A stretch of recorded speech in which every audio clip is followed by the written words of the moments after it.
Pour cette 6e édition des Universités de la coordination en santé, nous avons reçu plus de 50 projets portés par des équipes engagées. Parmi eux, 10 projets ont été présélectionnés pour une mise en lumière au travers d'ateliers et d'interviews. 6 projets ont reçu un trophée. Chaque projet témoigne de la richesse des dynamiques locales, du travail collectif et des liens créés entre chaque acteur pour répondre aux besoins de la population. Ces témoignages donnent la parole à celles et ceux qui font vivre la coordination en santé au quotidien.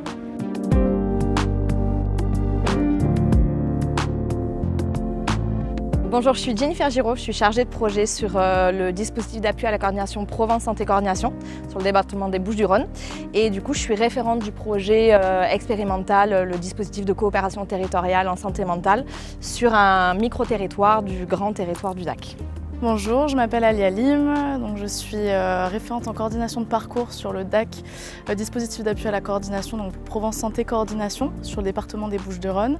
donc pour répondre à un dispositif expérimental sur nos territoires autour de la thématique de la santé mentale.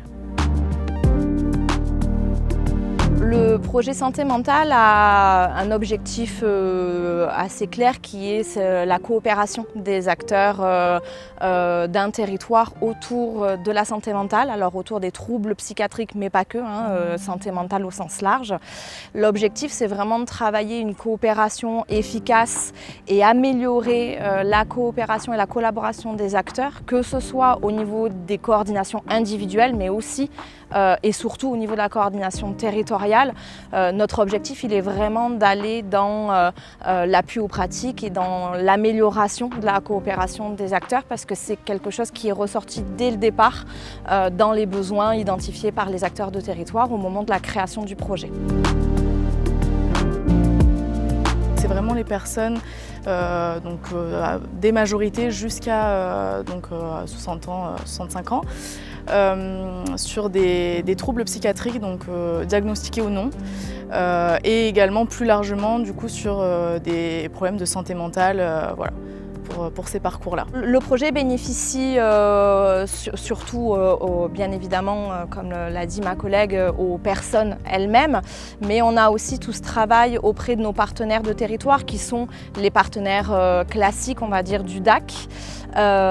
qui vont pouvoir, grâce à ce projet, travailler en meilleure articulation, on l'espère en tout cas, avec les autres acteurs. Donc ça va être les acteurs de la psychiatrie avec qui on a une vraie collaboration sur ce projet-là, mais ça va être aussi des acteurs de la ville. On travaille beaucoup avec les CPTS, avec l'exercice coordonné, avec les libéraux, etc. Tous ceux qui gravitent finalement dans le secteur de la psychiatrie et de la santé mentale. Mais ça nous permet aussi d'ouvrir ce projet et de faire bénéficier à un public partenaire plus large, puisqu'on va s'ouvrir aux acteurs du logement, aux acteurs de la justice, aux acteurs de la précarité, voilà, qui sont des acteurs qu'on n'a pas forcément toujours dans toutes les coordinations qu'on mène en DAC. Et puis, bien évidemment, ça a aussi un impact et un vrai bénéfice en interne pour les équipes, puisqu'on travaille grâce à ce projet la montée en compétences de nos coordinateurs pour aller vraiment sur une meilleure expertise et en tout cas une meilleure connaissance de ce public santé mentale et troubles psychiatriques. On travaille énormément avec le centre hospitalier de psychiatrie de notre territoire, avec qui on coporte presque le projet, on va dire, parce que sans eux, on ne pourrait pas travailler ce projet de coopération en santé mentale. Il y a vraiment une co-construction du projet, une intégration du projet dans leurs équipes, une interconnaissance qui est faite entre nos équipes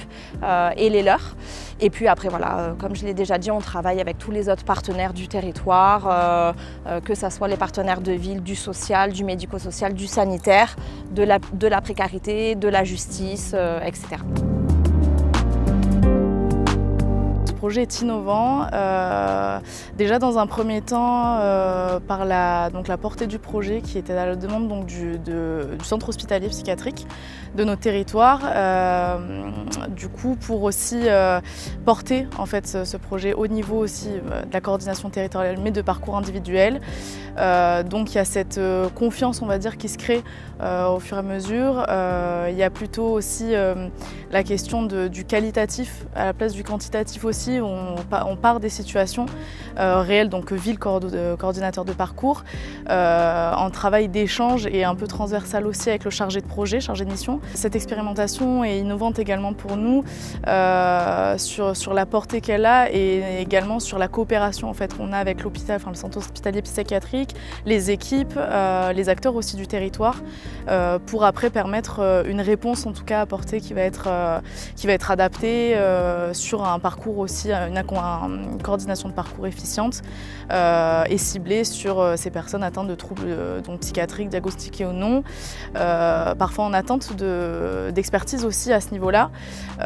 Et donc le laboratoire, donc ce laboratoire un petit peu d'analyse qu'on a et on met l'accent sur le qualitatif et non juste le quantitatif, permet d'être sur un réel aussi observatoire de parcours, de rupture de parcours pour éviter aussi qu'on répète certaines ruptures et qu'on soit vraiment au cœur de l'accompagnement individuel, mais aussi en prenant en compte des problématiques territoriales. Donc après, au niveau de l'innovation, plus nous sur nos dispositifs d'appui à la coordination, c'est mettre l'accent plus tard aussi, grâce à tout ce travail, sur la montée en compétences aussi des coordonnateurs de parcours en règle générale. Là, on est en attente du retour de l'ARS, puisque c'est un projet qui a été financé dans le cadre du Conseil national de refondation de la santé en fin septembre 2024. Donc on arrive à la première année d'expérimentation et comme ce sont des fonds CNR, ce ne sont pas forcément des fonds qui vont être repris les années d'après. Donc là, on est en attente d'un retour de l'ARS au niveau du financement. Après, nous, notre objectif et notre perspective, c'est vraiment de pouvoir modéliser ce qu'on va créer avec notamment l'hôpital de psychiatrie de notre territoire pour pouvoir ensuite montrer que des process qui fonctionnent sur un territoire peuvent très bien fonctionner à l'identique ou en tout cas en s'adaptant à la logique territoriale sur d'autres territoires.